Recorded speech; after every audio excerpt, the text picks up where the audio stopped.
Never really read.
Okay, welcome to the Stewardship Subcommittee.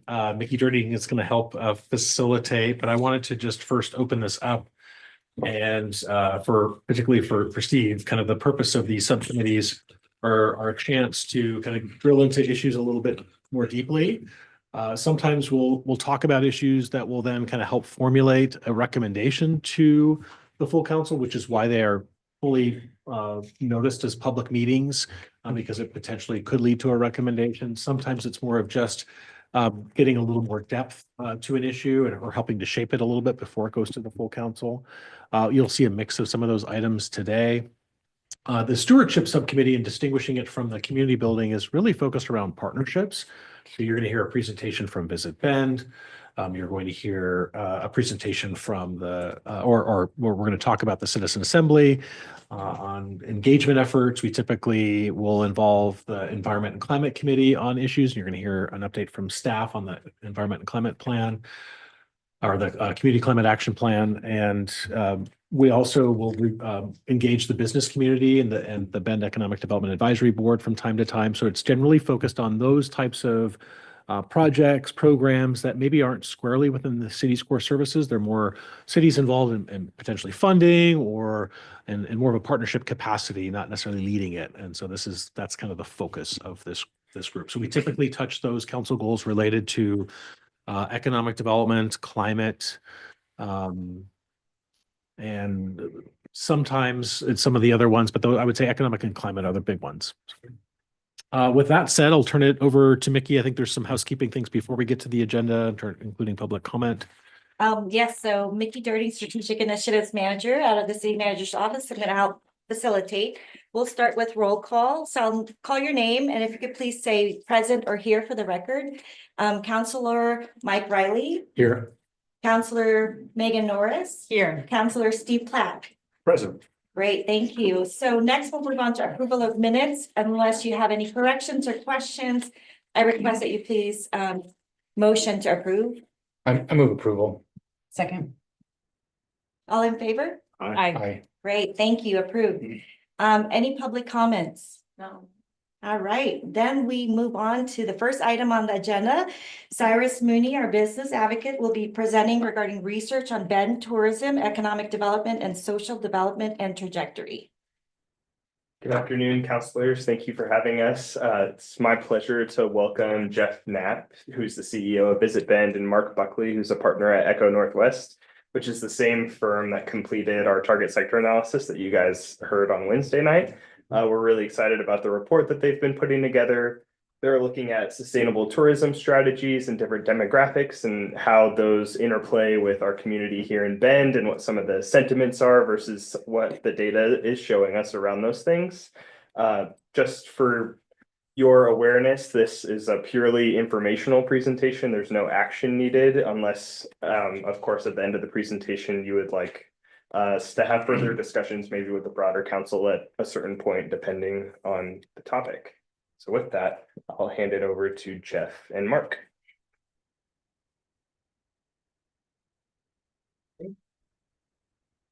Okay. Good afternoon. Good afternoon. Howdy. I'm Jeff Knapp. I'm the CEO of Visit Bend, and my partner and friend here, Mark Buckley. Hi, Mark. I wanted to first thank you all for your service to our community. I see the work that we do as partners is rooted in service, and there's a lot to be done. So I have been here just under a year, so fairly new to Bend. That's been a good year, but I'm not new to the industry nor the challenges facing communities and funding solutions within Oregon. I've been doing that work for about a decade.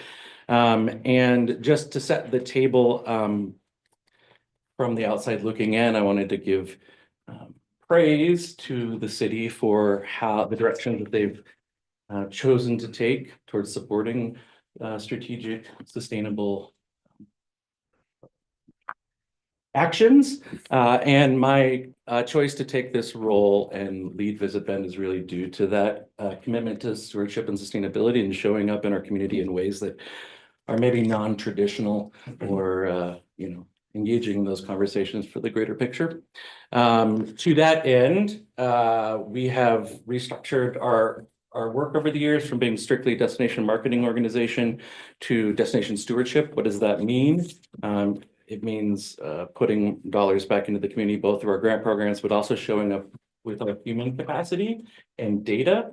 I wanted to call out one of our newest team members, Xavier Borja in back, who is our new director of stewardship. Never met him before. And you'll see, I think from Visit Bend, us showing up in more capacity around the tables to help be parts of the solution to things facing our community. To that end, we invested in this report and this work with Mark over a year ago to really help, check our work. We know that we are nimble and we work on behalf of the city to align our goals. And we want to make sure the work we're doing is is based on data and heart. So we've asked some important questions about capacity. Are we at capacity? What is that? What does it feel like? We know who's causing the traffic, where is it coming from? What are the opportunities? Let's help drive those decisions moving forward. So I think turn it over to Mark and let him talk about the process and some of the findings, and we'll go from there. Yeah, thanks, Jeff. Appreciate the opportunity to present this. This has been a very exciting project for us. I'm a natural resource economist, and our company focuses on evidence-based, empirical, unbiased policy, data analysis, and support. So living here in Bend, caring about this, I'm on the ECC, I'm on the city's water advisory group, I've been on other committees. I care about sustainable growth for Bend. And when Visit Bend approached me to think about let's do an honest assessment of what is the effect of tourism, what is the effect of visitors in Bend, and what is that trajectory, and let's start to think about what are some strategies to keep that sustainable. I'm interested in economic development for Bend. I'm interested in economic diversification and thinking, how do we harness in a sustainable direction tourism and those forces, especially moving forward. So this report was really an investigation of the data. And what I'm going to do today is present some of the key findings there. We've got a lot of people at our company that love digging into this, and there's nothing more exciting than finding new data sources to use. And this was an opportunity to look at the intersection of census data, a variety of state sources of data, park data, cell phone location data, working with a variety of agencies to really see what the full package is. And I think there are some really interesting trends. And I've got my own findings that I'm interested in, but this is mostly an opportunity, I think, for me to present some of it. And I'd love to talk about it more one-on-one, other circumstances. I'm around anytime you like. But ultimately, the point of this is looking for long-term sustainability strategies when it comes to tourism, and recognizing there's a lot of conception of the positive and negative consequences of tourism in Bend. So what's really going on is the question here. I think it's important to always consider these dynamics and how tourism is part of this overall suite of characteristics. I spoke at the last City Club Forum, and my focus there was, when we think about these different forms of capital investment in Bend, that we've got this great natural amenity, natural capital endowment, and we've had this nice mix of private investment, public investment, and then human capital, ultimately business development and growth. And what is the role of tourism? And really here it's prospective residents, potential residents, and new businesses that are potentially coming here, and what that role of the amenity, the appeal that has brought so many of us here actually does. So some of the key areas that this study investigated, looking at population trends, migration trends, relationships between visitors and new residents, and the variety of benefits, investments, impacts, positive and negative from a congestion standpoint. And then we had a few case studies looking at other communities that have this same amenity endowment, and thinking about how they've dealt from a sustainability perspective, both with incentives and encouragement, but where we might to think about some constraints and management. So Mark, just there, I was struggling to understand what consumer surplus is. It's probably just something I needed an explanation. Can you explain it to me? Yeah, no, that's a great question. And it's always a little tricky whether we talk about it, but this is what economists really would care about. This is net benefit. This is the value that you receive from something above and beyond what you pay for. So if you're hungry and you pay $10 for a burger and it's only $5, you get $5 of consumer surplus. Now, thinking about something like a recreational trip to Bend, you've got all your travel costs, your equipment costs, but there's still some net intrinsic value beyond that. Happy to talk about sort of the valuation methods, but we're trying to capture that surplus when we're thinking about net benefit. And one of the interesting things is tourists come in and spend a lot of money on their trips. And so it's actually pretty costly for, if you want to go ride Phil's Trail and you live in Portland, you're going to spend some money to go ride it. But if you live nearby, you're paying, a little bit of wear and tear on your vehicle, or maybe you're biking from home, your travel costs are much lower. And so there's that surplus, the value of the trip above and beyond what you pay is what's focused there. This is, we try to follow sort of standard federal economic valuation methods. Most of my work is for state and federal agencies. And so we're generally using those principles. Yeah, so it's like not like a dollar multiplier for generating economic activity or something like that. That's different. Those are Yeah. economic impacts. And Okay. when we follow spending patterns through the market, I'll have some of those results too. I actually have. I think I saw some later. I just didn't know if they were the same or related. It's a good question. And this is where the difference between benefit cost analysis, where you're looking at the values of goods and services versus the cost of providing them, is where consumer surplus or producer surplus comes into play versus spending impacts that create jobs, income, output from Right. businesses, those things. And that's just on the spending side. So like that same trip from a visitor here to go biking, we have spending profiles that we can follow. They spent this much back home, but then they spend this much in Bend on restaurants, on camping, on food, et cetera. And then you follow those both out into the effects of the businesses they're using, what other services they're buying from other local businesses, but then also the labor, those wages, how they spend the wages. So there's these secondary and induced effects. Thank you. I appreciate it. Yeah, it's not real clear. So I tried not to dwell on it too much, but happy to explain it. So we started with trying to think about what are some of the key concerns that people might have about tourism in Bend, that there's these concerns about congestion, carrying capacity, housing supply. But there is the sort of recognition that there is a lot of population growth and tourism plays a part in that. Certainly business development, business activity, and then investment in amenities and resources that probably wouldn't be here but for outside spending and visitation, but locals get to use and enjoy as well, like Hayden Amphitheater and Mount Bachelor, things like that. So I'm going to start thinking a little bit about population growth, how tourism relates to it, then move into how that relates to housing, new resident establishment, and then thinking about once people are here, visitors versus versus residents and how they tend to interact. So high level, we know that Sheets County is the fastest growing county in the state by quite a bit. And what that means is we see a really nice mix of in-migration here to Sheets County relative to Crook and Jefferson, our neighbors.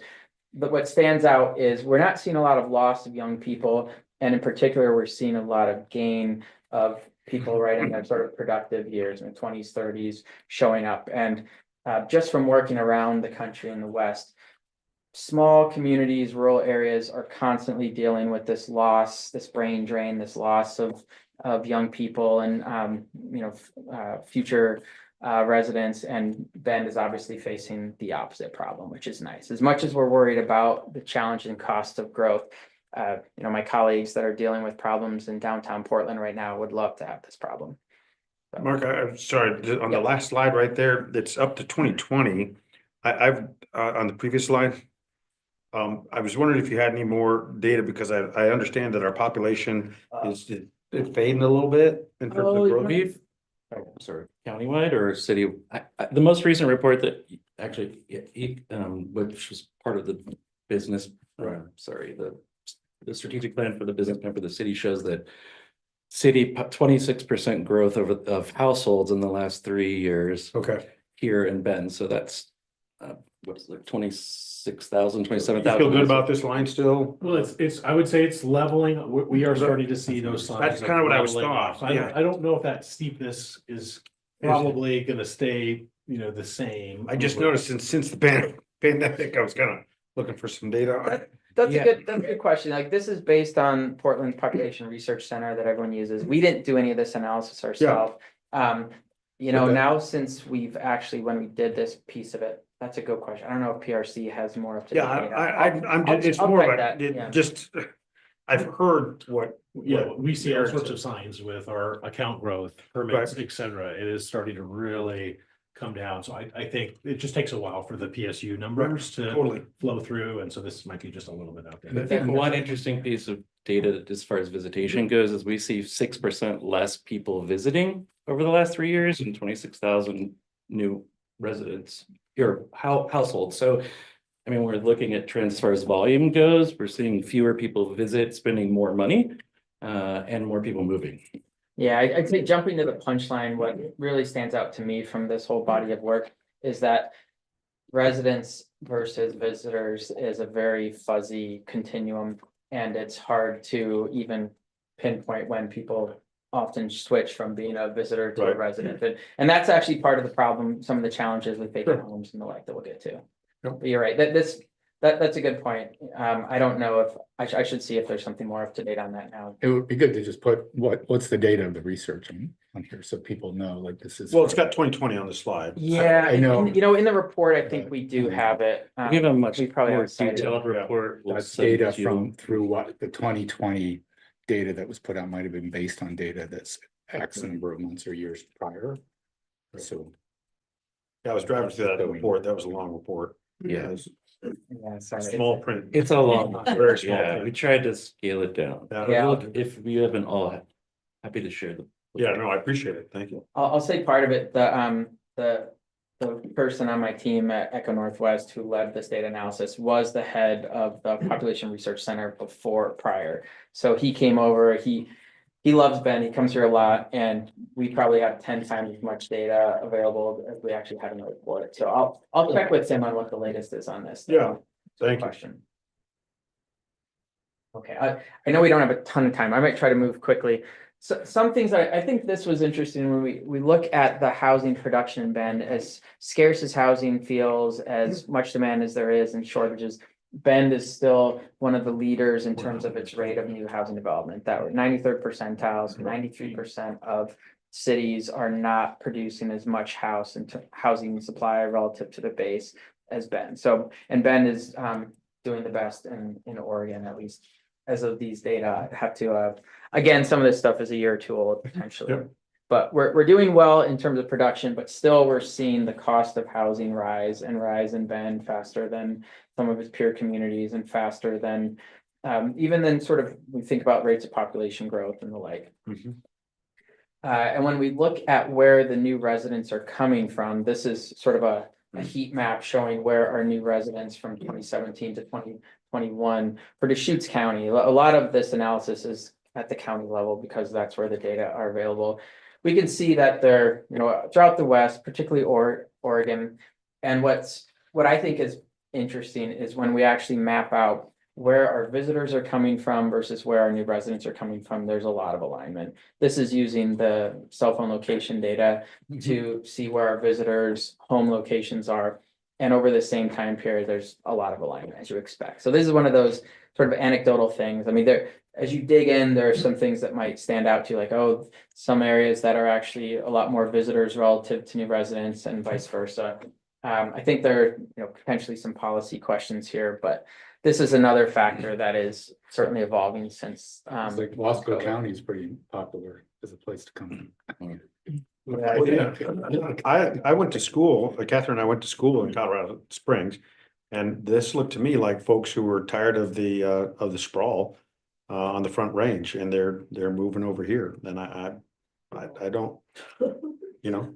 And I will say that there are some state level data sources that suggest that some of the Washington distribution of this might not be totally current. I'll admit that once we get some of the latest round of census data, we might see a higher concentration in Washington. I'll say, for example, I think a lot of us recognize that there's a pretty good influx from Puget Sound, Seattle, King County area, and we were not actually seeing that much of it in the data right now, but I think that's going to change when we think about updated data sources. And then we want to sort of try to dig into what's going on with tourism and the local economy. And this is sort of the standard story, I'd say, in terms of thinking about where the spending is. And this is some of those impacts, Councilor Platt, that we're talking about, how that money ripples through the economy, that we know most of it ends up in restaurants and retail and then lodging. But what I'd rather jump into is when we think about our broader economic sectors, and this relates to that target sector analysis. And Right. I've done some work with others around the state on this issue of sort of tourism and the amenities are important for that trip spending, but I think it's more important when we think about business establishment, recruitment, workforce, skilled labor, those dimensions. And when we think about population growing and that the driver behind a lot of the population growth is people who want to come and live here, we're looking at which industries are growing, where the scale, the production, the overall employment, the economic development associated with which industries. And the recreation service side of things at the bottom hasn't really changed that much, but these higher value added sectors with very skilled workforce are where we've seen some real growth. So I know it's a lot of sort of correlation that we're talking about here, but I think there's some important trends we see. Sorry if it spilled over a little bit. So this is actually some of the data that I find most interesting in this report, that fundamentally we want to think about what's the mix of residents versus visitors using our resources. And I'm going to show a series of slides. If you looked at the report, you see how we get more and more refined. This is looking at annual data. The top, that green segment is the non-local, the non-resident. The gray bottom is the resident. And in general, when we're looking annually, 2020 is certainly a dip, but most use of some of these major resources, and the top is sort of in the city as a whole, most use is by residents. But as we look at, start to get a little bit more refined, so this is monthly data, just choosing basically 2023, you can see the trends, and these are sort of three key sites that people would think about: Mount Bachelor, downtown, Whitewater Park, that you have some real fluctuation. And I think what's important to think about is how tourist visitation fluctuates a lot more than resident. Again, that seems relatively intuitive, but starting to see that still most of the use, even at those peaks, is coming from residents. So these amenities that are supported by tourists, and when we worry about congestion, still it's mostly us. Now, I think this issue of those locals might only be 1 or 2 years local, 3 years local. So this is part of that question.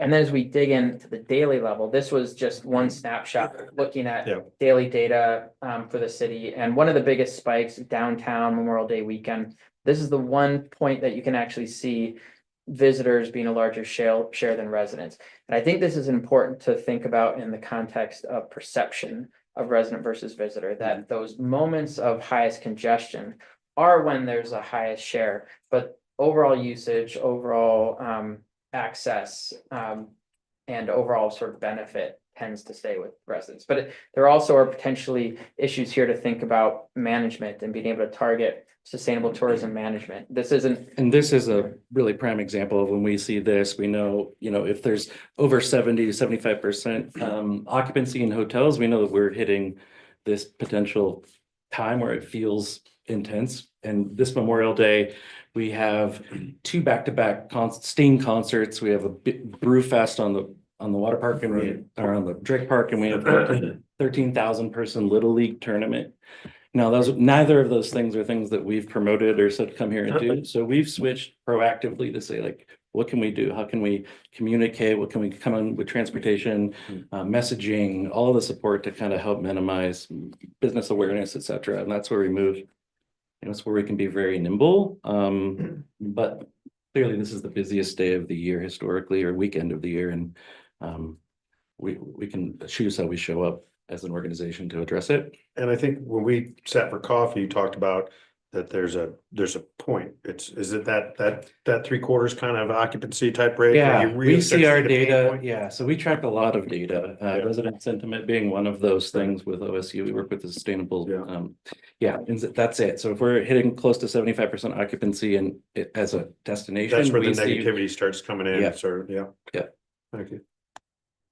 And the reality is there are certainly congestion effects. There are points where our infrastructure reaches its limits. This is a chart that's showing an area where we have a fair amount of traffic delays, and using the cell phone location data to think about how are the people in the traffic jams mostly locals or visitors. And what this shows, these lighter gray columns on the left, this is showing sort of the overall distribution of the traffic counts here. When there's a delay in traffic, when there's at least 5 minutes of delay in this area, Highway 20 here, that you've got the vast majority is locals, that you have there's sort of some concentrations. I think this is probably a little bit of a pulse. People coming from the Portland area, you can see that sort of 120, 130 miles out. But most of the congestion is people that are relatively close to home. So we've got some things like that. I think it's also then useful to think about sort of the level of some specific amenities. I'm always interested in how some of these key amenities relate to the overall mix, things like Mount Bachelor and the Whitewater Park. These are just sort of some snapshots where we actually can get some counts of visitors and we can use the data to understand resident versus non-resident use and what that impact is. So what this information is saying is that in 2023, visitor spending alone leads to about a net 629 jobs in Deschutes County, Bend area, and the Whitewater Park about 230. So we tend to think about visitors and their economic impact. And then we think about this surplus piece for residents and how much value above and beyond expenditures we can see. I won't dwell on this too much, but again, there's some very well-established methods that we use on federal projects and just applying them to these sites that we're seeing tens of millions, close to 100 million in terms of value being generated annually on these. And when you think across the range of these amenities that probably wouldn't be here without the role of visitors and new residents. So I think an important part of this is sort of recognizing where those beneficial investments and resulting benefits are playing out, and then thinking about where congestion effects mean that we have to pay attention and think about the role of visitors versus residents in those congestion and potential issues on resource sustainability. Done a lot of work with the Forest Service on Deschutes and Ochoco, looking at what are sustainable from an environmental perspective as well, in terms of things like water quality, riparian habitat, those sorts of pieces. And I think a fair amount of it is the same idea of hardening the resources so they have a higher carrying capacity, concentrating use, and limiting access in certain areas. Almost the national forests talk about developing areas almost like national parks, and I think that's as we start to recognize this mix and the timing of use, thinking about how you expand carrying capacity in certain areas and limit use in more vulnerable areas. Mark, I was just gonna ask, the jobs are graded. I was looking at this. Are those full-time, part-time? These are full-time equivalent, Okay, and so this that gets is, your counter if you're full-time. yeah, this is sort of a tool. It's an in-plan tool, if you've ever heard of that, where it looks at county level data on industries and the relationships between industries. So it looks at sort of the ripples. You take that point of sales and then how that ripples through the economy, and as I was saying, how also wages are spent. So we actually have the breakdown then also on what industries those ripple through.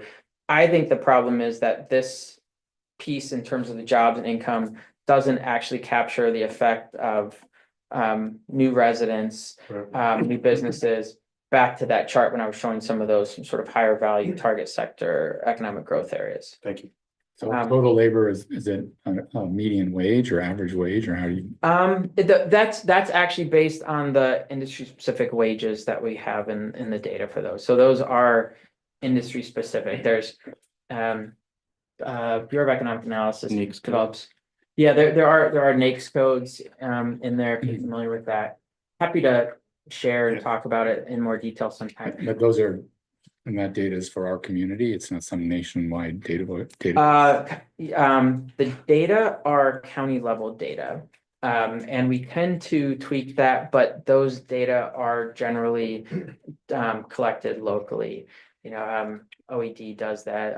Damon Runberg, he used to be the one who collected that here in this area to some extent. And there is a lot of QA/QC on this. But yeah, I intentionally keep things at just a few significant figures. Yeah. You could go all the way out, but I wouldn't. I personally look at this information in terms of orders of magnitude. I don't think about them too precisely. Thank you.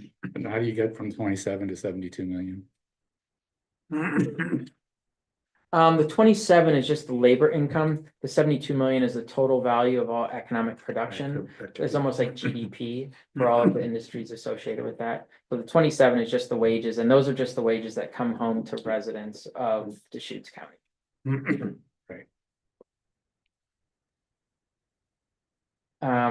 Yeah, so I talked about this. So, we have some high level takeaways that I like to think about from what I've seen. I don't want to impose too much. I think everyone has their own take homes they could borrow from this. You know, that certainly tourism has always been a key driver for economic transformation. Talking to my colleague at Brooks Resources, he says tourism is how they went from a timber economy to a housing economy. And I think that next economic transition and diversification is also going to be driven by how we see new people, new businesses, new jobs, better jobs develop, and how we harness that.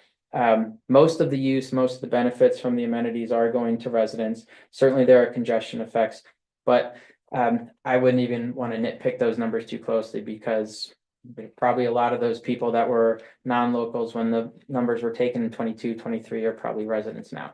And examples of amenities tourist fund, I mean, can you be more specific about that, please? Yeah, I guess I would say from their spending, I think arguably you wouldn't have the same mix of restaurants, music, entertainment, Mount Bachelor's level of investment, those kinds of things if you didn't have visitors. Now, certainly there is hotel tax revenue and the spending that's associated with, and infrastructure investments. Jeff can speak better to that than I can.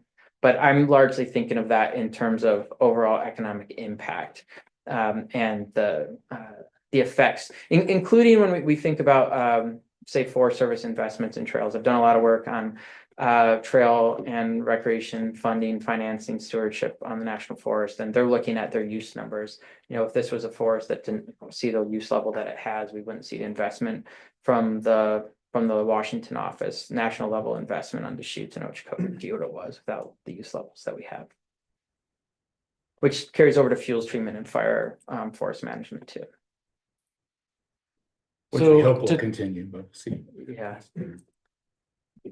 Just to kind of wrap a bow up on it, I just want to let you know that we will continue to operate as proactively as possible to answer questions and show up how we can be best partners. It's not just about throttling visitation, it's about adjusting our messaging and our and showing up with targeted efforts. For instance, we haven't marketed to visitors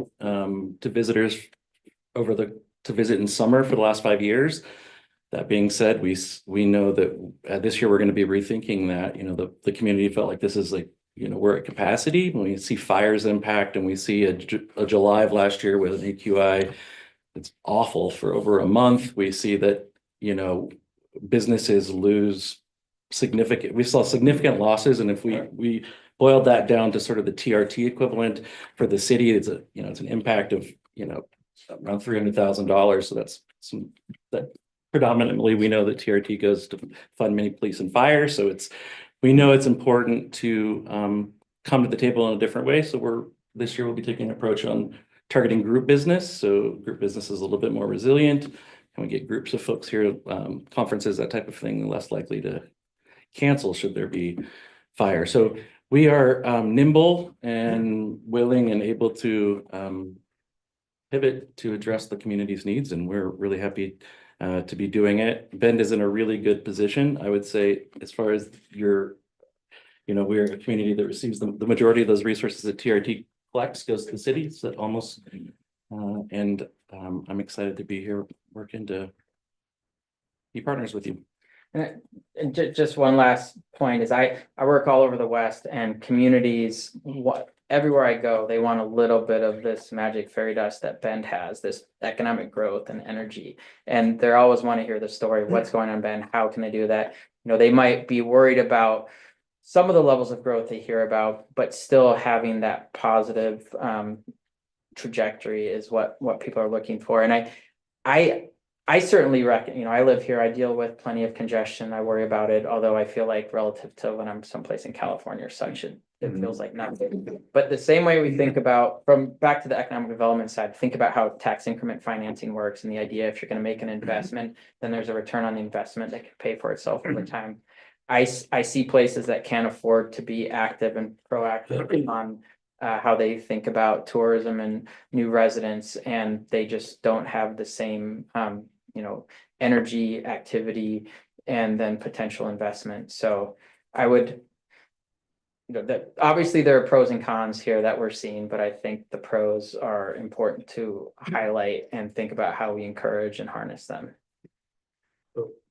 One of the things in the version of the brief from last night that really blew my hair back was the Ben's rate of, seasonal homes Bless you. is 10 times that of the US average. That just, I'd never seen that. Oh, did you? Yeah. Where was Did it? we? I So- think I might have skipped that. but did Yeah, someone- because that just, I was like, I've never So, seen that before. One of the That is important huge. things that. Yes, that's a lot. And I think seasonal homes, I mean, Bend has been very proactive in limiting vacation rentals, which I would tip my hat to. That vacation rentals themselves make up less than 2% of our housing population. That being said, we have a very high number of second home. Yeah, 10 times, not 10% more, Yeah, no, 10 times. Yeah, I was yeah. like, oh my word. Than the average across the. Then the Yeah, average. yeah, I mean, I think I tried to cut the slides down Sure. already, I went over time, but I like Bozeman, I think it was sort of like 5 times, and I was even surprised how South Lake Tahoe is only about 5 times. Now there, they've got 25% vacation rentals, and here it's only about 2%. So again, that it's not a current tourist, it's a current, at least homeowner, whether we call them a resident or tourist is a good question, but. I was wondering if there's anything in this that you think is particularly new or different that we didn't, I'm sorry to say, I don't mean to be too, it's been a long week, so. Sure. That's particularly new from any of this research. I'm just curious if there's something that really stands out to you, that what the statistics Steve just quoted is the one thing that stuck out to me is new, like, whoa, okay, that helps me think a little differently about how important, for example, the bill in the legislature is right now. But what else is really new about this? You know, Lori, I'll say from having done this work for about 20 years, we normally are trying to get use levels and understand how much people are using public resources, natural resources. And we're lucky when we have an aggregate count, like the once every 5-year visitor use monitoring the Forest Service does. National parks do a good job. OPRD has their occasional every 5-7 year counts at a park, but the granularity of this kind of data, where people are actually going, and we can see what resources people are really using and what people are using them. Are they residents? Are they visitors? Are they Southeast?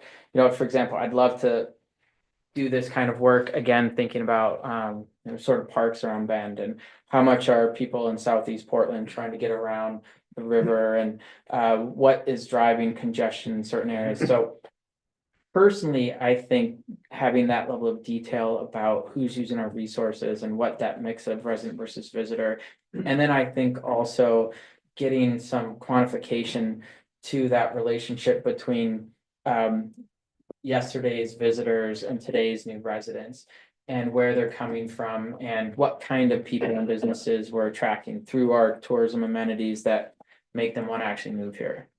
I think there's also some takeaways from other communities that we're not getting into now, in some areas of focus through a Headwaters paper that we invested in, different types of financing, TID, tourism improvement districts, different resources that people are using in communities to address some of these similar issues that we have. So we have that data, and we are actively working. I mean, I guess for us, we're really excited that the city is going to have an economic development strategic plan that we can all coordinate and be more strategic and share all these data to make balanced decisions. And I think for me, this is, I don't know what you've had in the past, but we have some really tangible things to help drive our strategy. So not just running off of, a feeling. I'll say, thinking about the climate action plan, ECC, we want to say more about transportation, VMT, these sorts of things. I think this kind of information could help us understand what kinds of public transit options, what kind of trails, what bicycle opportunities are going to be most valuable and useful. Understanding the patterns, and also when congestion is going to drive visitors to avoidance or residents to avoidance behavior of what sort. You know, I always go rafting on all these big weekends myself, but thinking about other things you can do to even adapt to make the resident, experience a little bit more manageable on those points. Thanks, Jess. This is really good. Yes, stuff. thank you. Thank you all for the time and the opportunity to present, and again, for showing up and serving our community. Thank you. All right. Well, next up is Community Climate Action Plan update regarding the priorities from Cassie Lacey. We're only 15 minutes behind, but we're going to scale back on the civic assembly background since she knows so much about it. But everybody online, if they have any requests to learn more about it, I'm happy to do a one-on-one. You still have 30 minutes. Oh, no, I think that we may not need that. So we'll be good. Okay.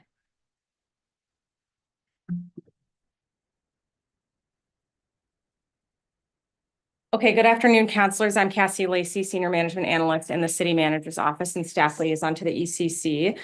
Today, I'm sharing with you the priority projects for the 25-27 biennium from the upcoming CCAP update. So for some context, the current council goal framework includes a strategy in the climate resiliency goal area that says implement CCAP strategies. And there's sort of a note that will be based on priorities from the ECC that will be forthcoming in April. So what I'm sharing today is that list of project priorities. It was put together in coordination with the ECC and they voted on it in their meeting in March. We also came to the Stewardship Subcommittee. I know it was a different mix of people now, but we came to the Stewardship Subcommittee back in November, and we reviewed kind of the full CCAP update and sort of what it was shaping up to be then. The feedback we got at that time is that it would be helpful also to get some prioritization from that whole plan. So this is also sort of a follow-up to that discussion that we had in November. At the council meeting on April 16th, that's when we're planning on bringing the full CCAP update for you all to consider adopting. So my presentation for that meeting is going to be, again, reviewing the full CCAP update. So I'll share the prioritized list then that I'm sharing with you now, but since it's going to have more information, I'm not going to go into as much detail about the actual biennium work plan. So that's really what today is meant to talk more about the planned activities for implementing the CCAP in the upcoming biennium. As part of the meeting materials for today, I also shared an Excel document that includes all those CCAP update strategies and the modeling results for them.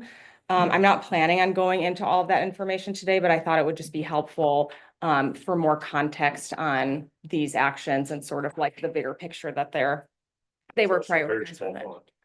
Oh, I'm sorry. And we have For the Yeah, For the, I was like, what is that? well, that's why we didn't turn it into like a PDF because that would have made it Oh, yeah. way worse. And then for the actual, for the meeting on the 16th in the packet, you'll get like, it'll be in the actual CCAP report. Graphic and everything. So that was what we had ready for you then. I do also have Mark is the chair of the ECC, so he's here just in case you guys have questions for him. So I'm planning on just going through, there are 7 priority strategies for CCAP implementation. I'm just going to review sort of what the plan is for each one of these. And I think if you just have questions along the way, that would work well for each one. So the 7 priority strategies are to develop and execute an outreach and engage an education program, develop and launch an energy navigator program, develop electrification policies, which is sort of that phase 2 of our electrification policy work, expand public EV charging infrastructure, implement waste reduction and reuse initiatives, encourage reduction in vehicle miles traveled, and to demonstrate clean energy leadership at the city. So the first one is to develop and execute an outreach and education or engagement program. The idea for this is to just use a range of media and engagement channels to execute a bunch of outreach and education. There's a ton of outreach and education strategies in the CCAP. And so, but we don't really have a platform to actually do any of that messaging. So that's sort of what we're focused on now is building that out. It will be used to do things like teach community members about renewable energy and energy efficiency, other CCAP topics, connect them with resources, and have sort of a motivational tone, kind of encouraging people to take action to reduce their own emissions. So it sounds like sort of a basic strategy, but I can't emphasize enough that we have really not done that kind of engagement with our community before on the CCAP, and we haven't had that platform to get that messaging out, which it's really been a barrier for all the work we do for the CCAP, is just not really having like a mechanism through which to directly engage with the community. So I see this as being a pretty fundamental evolution for us, and I think it will provide a really large benefit in the long run. now that we have an additional staff person, we finally have the capacity to actually do it and do it meaningfully. So we created an outreach and engagement plan. It includes a major website revamp, which we actually just went live with within the last few weeks. A planned environment and climate specific newsletter, which the first edition will launch in mid or late April. We'll develop materials to be able to attend in-person outreach events. The first event will be the Earth Day Fair later this month, and then there's a couple that we have planned over the summer. And then in the future, with this platform built out, the ECC has had a lot of ideas around just sort of like campaigns we can do for certain timely topics. And if we have all these channels built out, it will allow us to sort of take advantage of that for coordinated campaigns when that feels appropriate. Okay, the next one is to develop and launch an Energy Navigator program. The Energy Navigator program is intended to be a program that helps residents and businesses identify opportunities for energy efficiency, renewable energy, and electrification, and connect them with technical and financial support for completing upgrades. We've been doing a lot of work to scope out this program, including talking to other cities that have other programs, and more importantly, talking with our local community partners who provide sort of direct energy services who would be a part of the Navigator program.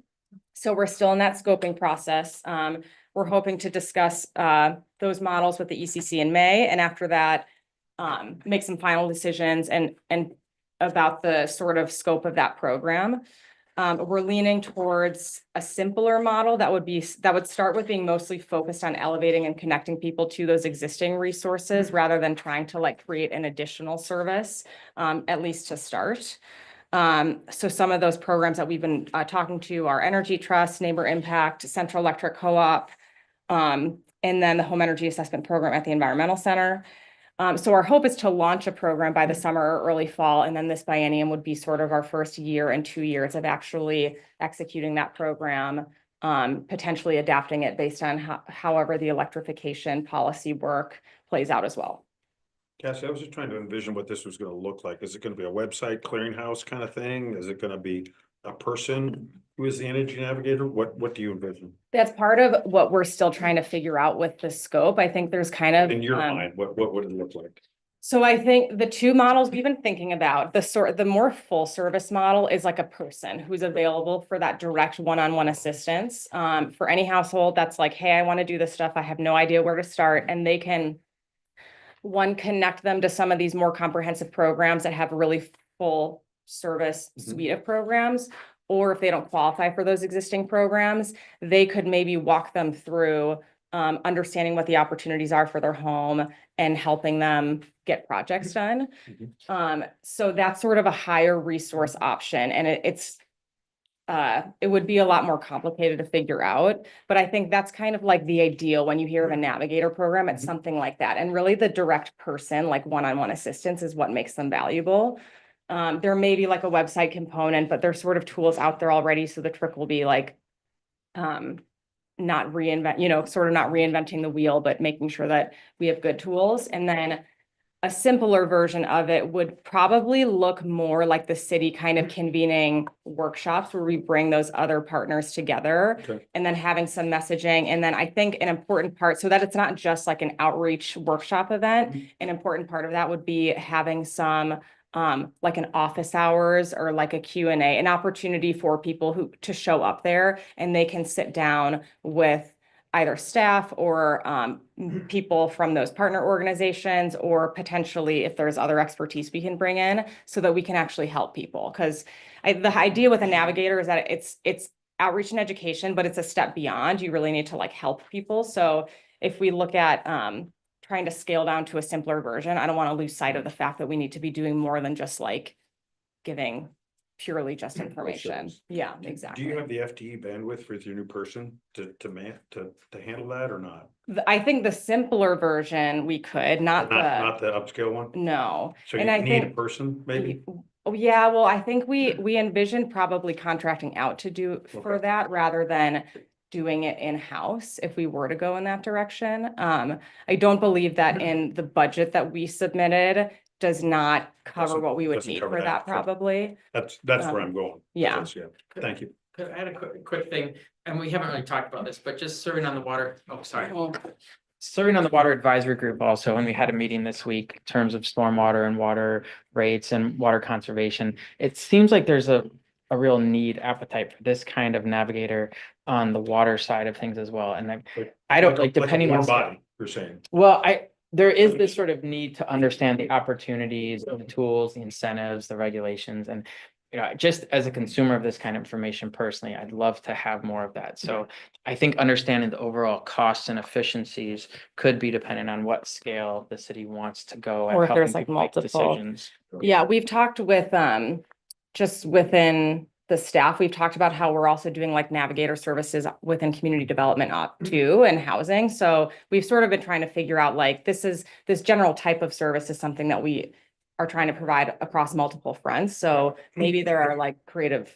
opportunities for, combining capacity, to do more of it. There's also, I mean, depending on the resources available, a question of who's gonna be most credible and people are gonna listen to the most Yeah, in the for sure. community. And I think, there's a recent report on trust, and it's put out by the nonprofit sector, but looks at government and business and nonprofits and that sort of thing. It might be interesting to inform thinking about that, because Mhm. consumers perceive things differently depending on. who Yeah, the for message comes sure. from. Yeah, and I think not having seen the data you're talking to, I think we have felt like even just subject matter expertise, it sort of makes more sense to contract it out because there are groups that have far more specific expertise than we have in-house. And so we can sort of like leverage that, but yeah. And if, again, sorry to butt in, but on this same point, I think one of the things on the ECC we've been thinking about is how to make sure like the electrification strategies, for example, are as efficient in terms of low burden from the private sector side as well as possible.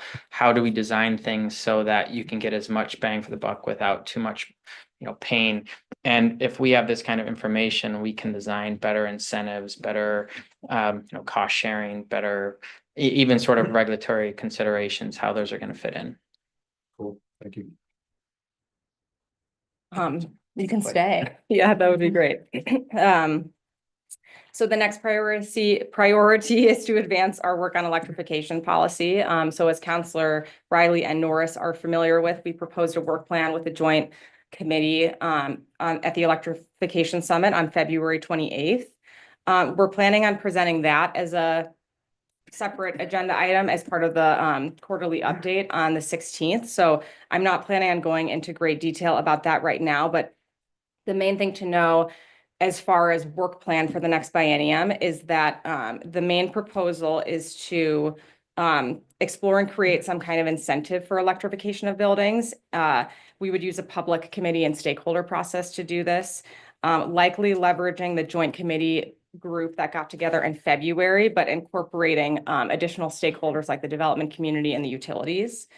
So we'd use that public committee to define sort of like which part of our building stock is the best suited to incentivize for electrification, and then helping us define what the incentive will actually be. It's possible that the recommended incentive would be a financial incentive, in which case we'd also need to look at a revenue source for that too. And there's been some interest in like a fee associated with electrification, sort of like what Ashland has done recently, will be to be a part of that discussion. Yeah, we talked about that with the joint group. That in and of itself it's an incentive program, and that the fee is a disincentive, and then it can also potentially be a revenue generating opportunity. So that will be one of the things discussed in that committee. Great. So we can talk more about that on the 16th, but we anticipate this process sort of fully launching in the fall of 2025. There is a lot of work that we need to do to sort of set it up between now and then, but that would be sort of when it's more publicly launched in the fall. So Cassie, one thing I did not see here was a right of way restriction discussion. Yeah, that was, so the proposal that we put forward to the joint committee was that we would focus our main next step. Well, the first part is the outreach and education, and the navigator program is kind of the low hanging fruit. And then the next step would be to really focus on coming up with an incentive program and to not pursue a right of way restriction or a NOx regulation now, but that we could revisit it in the future with the justification that just with the amount of uncertainty with both the right-of-way regulation and the NOx restriction, that we're more likely to have more success if we move forward with an incentive program and then. Green, I just yeah. noticed it's absent. Yes, yeah. So when I present it on the 16th, I'll make that sort of more, when I break down like the work plan. I say that more directly, I guess, Okay. that our proposal is to not work on that now, not taking it off the table necessarily, but potentially revisiting it after we've sort of, been doing work on incentives. The legal liability piece of it was. No, I was a strong message. understand. I've heard all that and I'm still gonna ask questions about it. Yeah. when it comes Yeah. up. So, thank you. Okay, the next priority is expanding public EV charging infrastructure. We completed an EV readiness plan a couple of years ago, but we haven't really yet played a really active role in expanding the public EV charging network. So for this biennium, we want to focus on just getting at least a couple of chargers in the ground. We're still working on solidifying where we would do that and what the project delivery mechanism would look like. We'd be working with the Transportation and Mobility Department, would be most likely who'd be in charge of actually delivering the project and then responsible for coming up with an approach for operation and maintenance. Likely we would contract that out, but that it'll be within that department.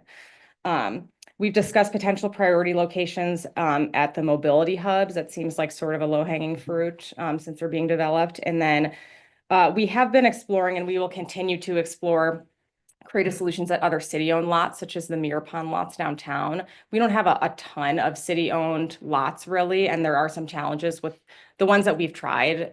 There's just been challenges, but we'll continue to try to overcome those. We do have some in the parking garage. Those are the only EV chargers that we own. And do we have any of the $7 billion left for public? 7 billion? Yeah, that was the federal government okay. had $7 billion. Did that all evaporate or is those?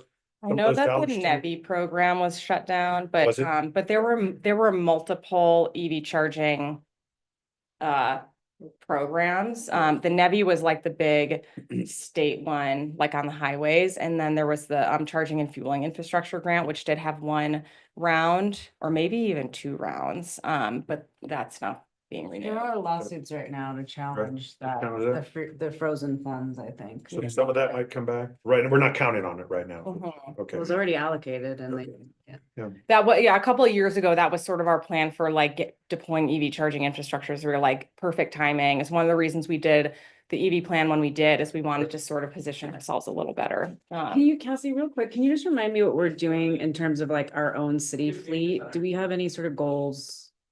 That's a good question. We're gonna be That's a talking good about that. question. It's the next slide, so. Well, it's in Okay. 2 Or slides. 2 slides. Wait, Ah, 2 slides. That's the leadership part. Yes. And I don't have a lot of details about it, but I'll explain our approach.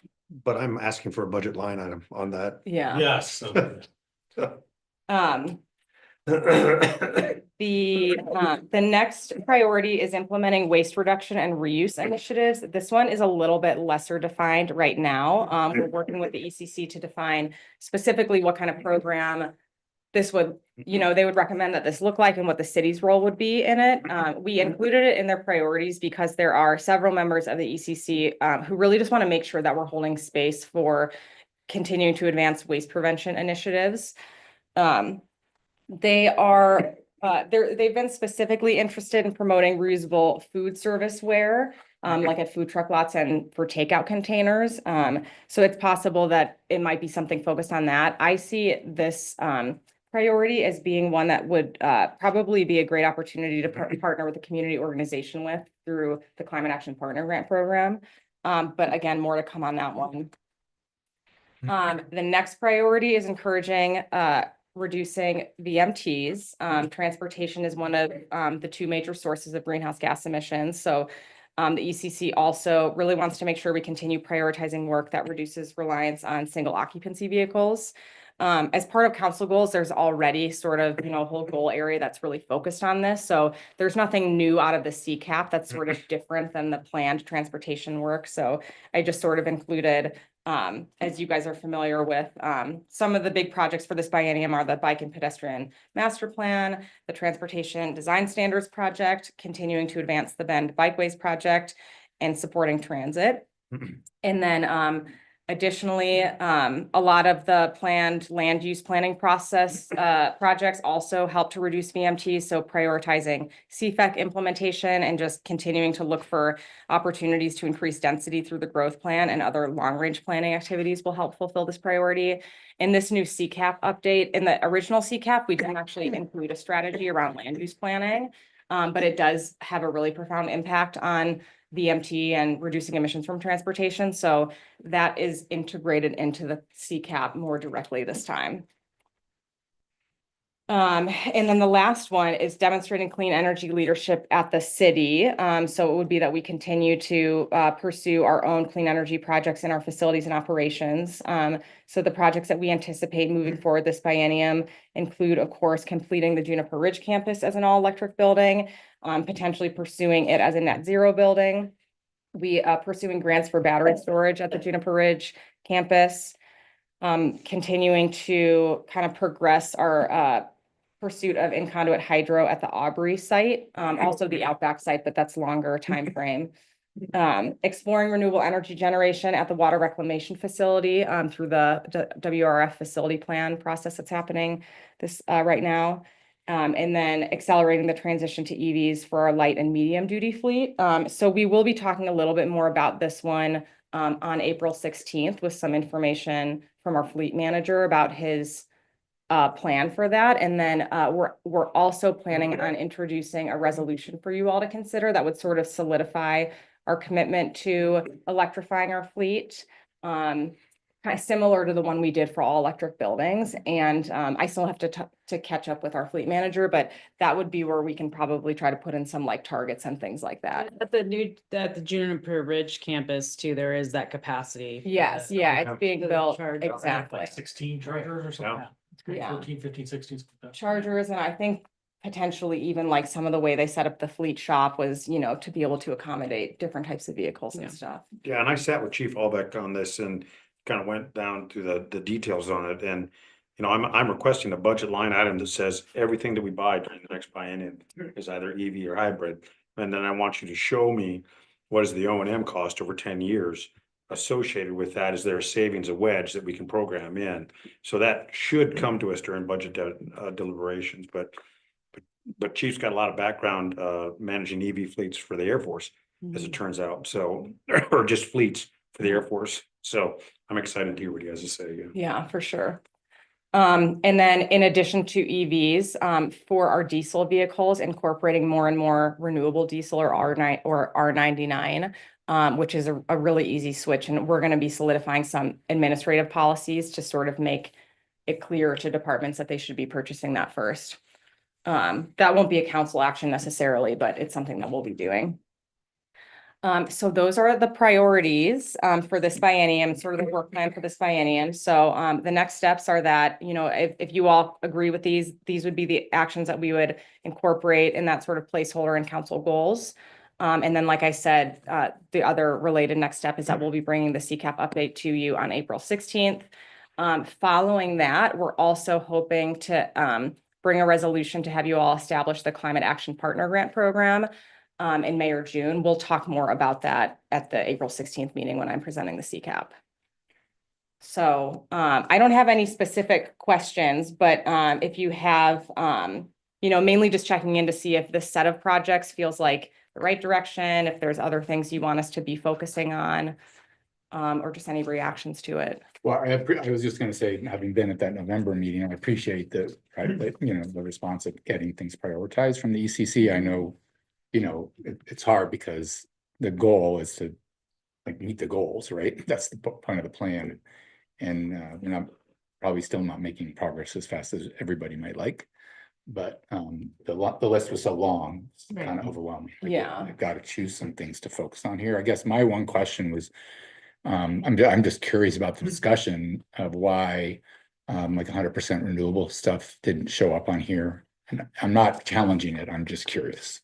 Well, I think like the I think it's- 100% renewable electricity grid. Yeah, because I scanned the minutes real quickly, and that Yeah. was one of the ones that I remember just today. It's on the list. Well, I think that one, because it's sort of less directly, sometimes when we're working with the committee on trying to figure out what to prioritize, like part of what comes into it is like, what's actionable, what makes, what's gonna happen anyway, or what like needs to be prioritized here, otherwise it's not gonna happen. And so with respect to the 100% renewable electricity, because there's not a lot of action that we can really do now, the way that we've rewritten the CCAP update is because there is not, there is now a state law that says the investor-owned utilities have to be 100% renewable by 2040, which wasn't true in 2019 when we adopted the first CCAP.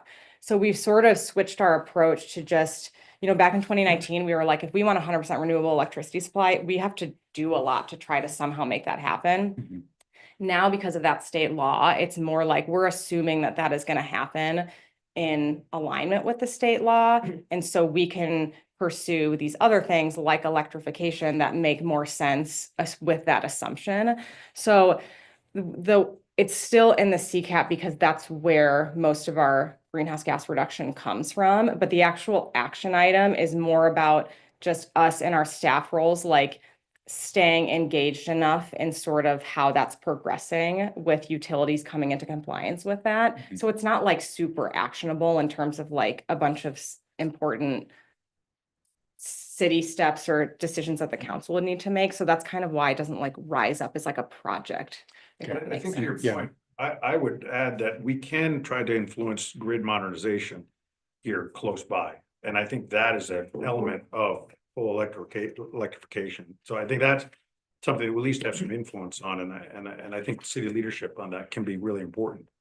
Because we don't have distributed generation and that power can't go someplace, and we gotta Yeah. plug at our transformer stations, we're out of luck.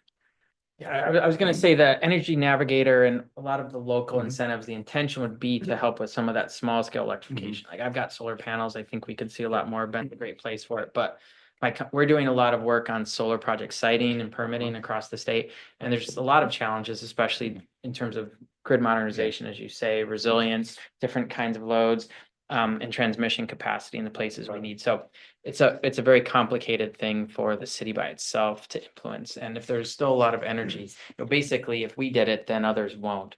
But if we don't, there's a good chance that we'll get. I mean, we're getting emails on, hey, there's a possible line modernization that's gonna be close to the city. And that's also gonna increase, I mean, the infrastructure that can carry transmission loads, but we're also getting pushback on that. So I mean, that's where I think we can. That Pacific help. Power one. Yeah. Yeah. Uh-huh. I think it goes. Option through some 2, I think is what Yards it or is. gets close to. Yeah. Close to people's developments on the southeast part. Yeah. Yeah, for sure. Okay. Um, Anything Yeah, I mean, I else? think it generally looks good. Yeah. Yeah. and Thank you Cassie, for all the work. Yeah, on it, thank the you. ECC. Appreciate Yeah. that. I appreciate that, and I just would ask that the fact that we're not doing Knoxon right away gets at least brought up. For sure. In our work session. Yeah. I was gonna mention, I mean, there's a lot of public Yeah. comment on Sure. that. We as ECC members hear about that a Sure. lot, and I think we were very interested and continue to keep pushing on that. And I don't think we're putting it away, but I think kind of like the transmission corridors, being opportunistic when we see what other cities do, how the courts evolve. I think being ready to act on that when there's more clarity is a good Yeah, I idea. think it's I'll say this again at the April meeting, that those are risky enough legally and very, very, very likely to be challenged in a way that then means we're stuck for 3 to 5 years doing nothing and caught up in court, and we could choose something that maybe isn't, in the perfect world, that might be the best thing to do, but lets us actually make some real progress in a whole variety of ways. That's my hope anyway, with this, something that's a little bit more in the middle. And but I think that risk went up significantly 3 months ago. Yeah. January 20th, I guess I would say, Yeah. even more so than before. So it just makes sure that we don't get stuck and doing nothing Yeah. for 3 to 5 more years, which Yeah, I think I- there's already frustration. We Totally haven't down gone with that, far yeah. enough, fast enough already. And if we Sure. get completely stalled, then it's sort of worse. Yeah. And when you hear from BDAB developers, housing affordability issues, it gets even more complicated on that. Sure. So I think Yeah. that Mhm. patience makes a lot of sense. Okay, thank you. Yeah. Thanks. Thank you. All right, Thanks, I'll Mark. give the floor to the city manager. Sure, and I will be quick with this item. It's in your packet. It's a draft letter for the subcommittee to consider and having the full council approve at the April 16th meeting in response to the Civic Assembly. So we actually had an MOU, memorandum of understanding, that we had with the Central Oregon Civic Assembly project, COCAP. we would, support the process. There was some minimal financial contribution, but more significantly was, hey, we're going to go through this process. We'll have some recommendations. We'd like to see you, receive those recommendations. That came to this subcommittee those recommendations came the end of, I think it was November of 2024. I think, Mike, you and I kind of sort of try to tether some of what we heard into council goals just on the fly. Really what this is doing is just formalizing that and creating a crosswalk between those recommendations and our current council goals. I'm happy to go through them or answer questions if you'd like, but in the sake of just trying to move this along, I think want to just get a nod of heads that you're okay with this letter so we can move this on to the full council. I have sort of a kind of a big input to this letter. Yeah. Is that, do we have a timeline? We have to get back to Josh? I think by the end of April. Okay. Which this means, so we've met with him. Yeah. And we kind of proposed this process. Unfortunately, he couldn't be here today, but he will be here on the 16th. He wrote me on the way to Europe. Yeah. About that. Yeah. He's climbing, he's skiing in Norway right now. Poor guy. Yeah. Can we wait for the work plan? Before we have to get back to Josh? Oh, and the work plan, the draft work plan will be shared with you in May. So You could ask him. I was under the impression that he'd like something by the end of April, but if he has more time and flexibility, we could. I mean, you know what I'm looking for here, Eric, is that this is, okay, we aligned our goals and I appreciate you doing that. This is how this aligns with the recommendation. But I think for Josh and the Citizens Assembly, what would be even, I think, better is these are the items that we are going to do to try to accomplish that, as opposed to this is our goal in that area. So my input is, can we wait? Can we talk to Josh and say, will everything be bad for you if we wait? But can we do the work plan and put those in here? Sure. And I mean, we could may be also- off We could the, also say we'll follow up with that. I mean, if you do something sooner. What we did is we kind of modeled our letter off after Deschutes County. Yeah. So Yeah. we both kind of committed. So it's kind of at the same level, but if we want to go a little deeper and see that being, it's more on his timeline. So. right, I mean, I can reach out to Josh. I mean, I know him well there. But, pardon me, for the people that worked on this, if we came back to them and said, we were gonna do this, this and this, as opposed to this is our goal to meet that, I really think that might scratch that itch. These include the goal statement and the strategy or action. Is that not right? But it So wasn't, I wonder if there, I mean, I'm not disagreeing with you. Yeah. I'm just wondering if there's a way to kind of lay that out a little bit differently in the letter. I don't know if that matters, but Well, probably. the action is the piece that's in italics, right? Yes. Like, there's a goal statement on economic prosperity, which we've not included here. The lead and effort to strengthen, or maybe the lead and effort to, is the goal statement. but like, I think we were gonna put some real meat on the childcare one, right? We've got a lot of interest Well, on that, right? In our work plan? honestly, we talked about in the action item, we provided funding for childcare. We have exemptions. We've done a lot of policy work for childcare. We don't have a childcare program, so Yeah. there's not really a lot to add there other than, we'll continue to look for partnerships. And if we're going to put out this RFP for economic development, and to the extent that, supports for childcare identified in that, but it's not really clear until we go out to market with that RFP. So I don't have a big detailed work plan to share on that specific topic for childcare. Same thing, Well- we're just at that stage right now with a lot of these items, like transit, for example, that was the other item there. We're gonna talk about that here, the next agenda item. Mhm. These are, a lot of these things, there wasn't a lot of the recommendations that this group came up with were not really squarely within city services. They're Totally very get that. tangential, so, And pretty It's- broad, like. yeah. Yeah, fits the- but I feel like we're gonna have a goal for what we're gonna try to see the transit hub system do over the next biennium, aren't we? I think that's, I mean, yes, we're proactively working with them, but I thought we were gonna have like an outcome desired. We can't maybe make them do that, but we can at least say, hey, this is the target we're aiming at. So I guess I was asking for one level down in terms of details of this letter. That was my input, and I'm fine to be wrong. That was what I felt would meet them. But really, I'm fine to be overruled. And wrong.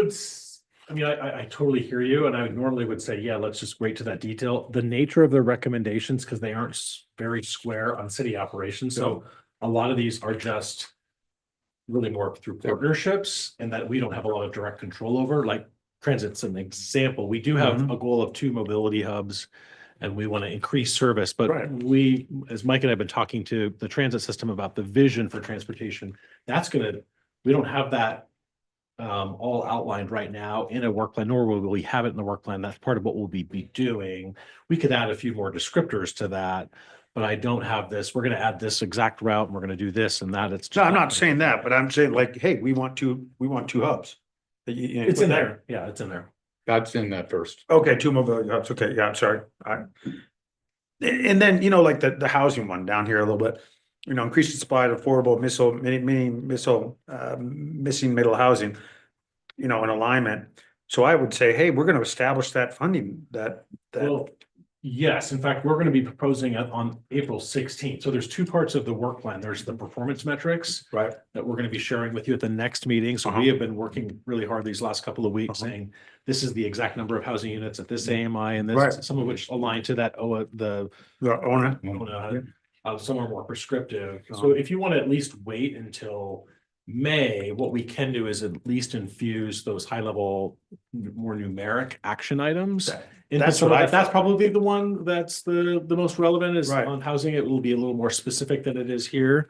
But the full work plan, I'm not sure we're going to get what you want with the full work plan because a lot of these items are less focused on the city. I totally get it. I was just looking for some of those numbers and things to go in Okay. here. Why don't we do that? Why don't we just, if we can hold off, because we're gonna have that on April 16th. We Okay. should still meet that deadline by the end of April. And I'll bring it up You can just circulate it amongst the. amongst the Yeah. council. I think it's fine. I think that Yeah. this was already part of council goals. I don't see this being a huge lift to No. take it to the full council. I mean, we've given you direction to say yes on this letter. We Yeah. want a little more detail, just circulate it out amongst the 3 of us. I do have one suggestion for an addition in the very first paragraph. Okay. As a 3rd sentence, and that is something like. It meaning the work they've done has also provided a new innovative model of public engagement that will help shape our continued effort to engage our community more effectively in the future, something like that. Because I think for me, that's just one more way of making the statement that the work that they're doing is important to helping us think about new and innovative ways to engage Okay. people, and that's consistent. You've got that, Yeah, Mickey. I got Okay. that. Did you get it? Yes. Wow, you're good. Okay. I can eat that. Okay, I can. It you doesn't have have to it be in one of exactly those. that. You can wordsmith it. Sure. but- Yeah, Okay. Good. that sounds great. Good catch. Thank you. Thank you for indulging me. I appreciate it. Oh, yeah, no, it's good. Thank And then you. my one other comment was that Mm. under the one assembly recommendation number 20, that's the second bullet's essentially just a repeat of what's above, isn't it? That's already. I mean, part of that seemed like the second thing with the little arrow is the same thing that's a couple bullets above. Oh, So I mean, it's okay. I just wanted to point it out. It's basically just repeated itself. Okay. And that may not be necessary. So maybe just take a look. All right. I've got notes and I've got a video recording for replay later. Thank And you. then we'll pass on the table, Yeah. the floor to you, Counselor. So I think the idea here was just to have a discussion about the transit pass introduction and fares and I should have sent you this presentation and I kind of lost time today. Yeah, was there any material that we were? No, I should have sent this to Okay. you, but it didn't. I think, there's two, let me just frame up what I think are the issues from my perspective anyway. The transit pass just, how do we feel about that in terms of how it might impact the migrant immigrant community here? Right. In Bend, and I think really it's across the whole region for the CET board. If we have concerns about that and think it should be delayed, I think we might need to be pretty strong about that. Can you remind me of the exact The idea is that you won't be able to get on the bus without this pass after 3 months. So they'll Right. start to implement it for several months and then it'll be required. And You know, is there just, any is that cost? going to discourage people from? Yeah, it basically you'd be able to put money on it so that they're not handling so It's much like a money. swipe card kind of But thing. the part of the reason for doing it is that that is more efficient, I think, overall for the revenue generating system and stuff. But there's also this issue about they have these binders that the drivers have to carry. There are people that are Right. excluded Right. from riding the bus. And Right. that's because of behavior issues, Right. essentially, and safety issues. And it's really difficult to manage that and actually, you know, the fuzzy pictures. And so Mhm. if eventually you have to have a pass and you don't have one, you can't ride. That's essentially what's will happen. Right, or if it goes So- red when you try to get on and it Yeah. says, oh, you can't. Right, then you're Yeah. excluded, right? Right. If you've got one and then you get it. My concern was the ID requirements to get one of these. Yeah, because what- Given the situation we're in. Right, and are people going to even feel comfortable if they have to turn over documents of Right. some kind to government? Are they gonna not, and a group of people aren't gonna ride? I haven't been able to connect with like LCA or community members like that to hear what their opinion is. But I think as a council, if we have concerns about that and want to ask that it maybe be delayed until it's thought through a little bit more and, you know, was the response? This question hasn't been raised as far as I know with COIC yet directly.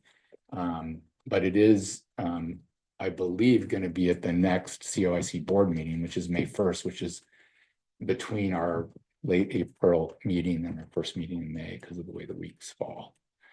So that's one issue. The second issue is just fares. What I don't see in the proposed fare schedule is any kind of discount or reduction in fare for youth that are riding. And that surprises me a little bit. I know that there are some concerns about some resources that come in associated with kids who go from Bend to RPA and back.